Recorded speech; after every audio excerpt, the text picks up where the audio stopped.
we have a formula, I mean, my brothers, and so I just try to stick to that tradition of I'm going to make a horror comedy, not make a parody. Parodies will die out. A horror comedy will live forever, and everybody will understand a horror comedy because you don't have to see those movies. It's not the reference of the movie that makes it funny. It's the situation and the characters that make it funny. Horror comedies, the reason why I think they work is because horror and comedy as a genre, they share the same audiences, and they kind of share the same rhythms in that in horror you build the tension and then you release it with a scare. In comedy, you build the tension and then you release it with a laugh. So it's all in like all this tension and then it's the release. It's like great sex.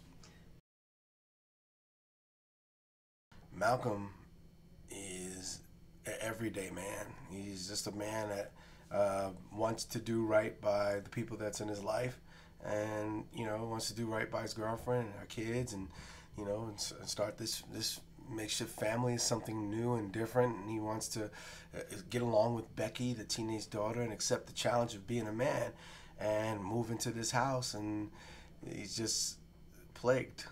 The guy got a ghost attached to his ass and can't get rid of it. Malcolm is basically the audience point of view. If you put any audience member in the situations that the cast members are in horror movies, that's Malcolm's point of view, especially a black point of view, because he's looking going, oh hell no, that shit ain't right. We got to do something. No, I'm not going down there to the basement to check what's going on. Things die in the basement.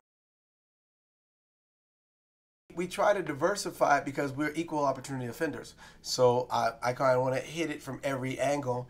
And, look, race humor is always fun because it's an elephant in the room, and we just don't mind going, hey, look at that elephant in the room, and that's okay. Somebody has to do it. And, that'll be us. Wyatt is actually a good kid, a sweet kid. He's your normal 8-year-old kid, but he just comes across a really bad imaginary friend. He has the worst imaginary friend in the world.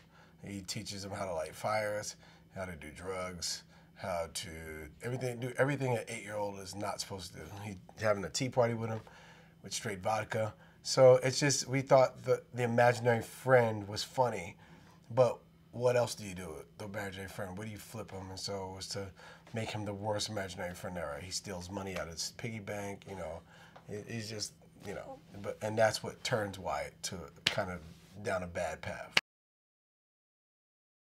They're a husband and wife, and they're always arguing and bickering because he had an affair on her, and she's psychic, and she knew he was going to have this affair a year before it even went down, and he tried to deny it, and so she won't let him live it down, and they're constantly fighting and bickering because, like every man, it must be hard when your wife is a psychic because she knows what you're thinking. So, most times guys are good at playing it off when we're looking at women's breasts because we look at your eyes, but in the peripheral, I see, like right now, I see straight nipples. Miguel's a, gardener by trade,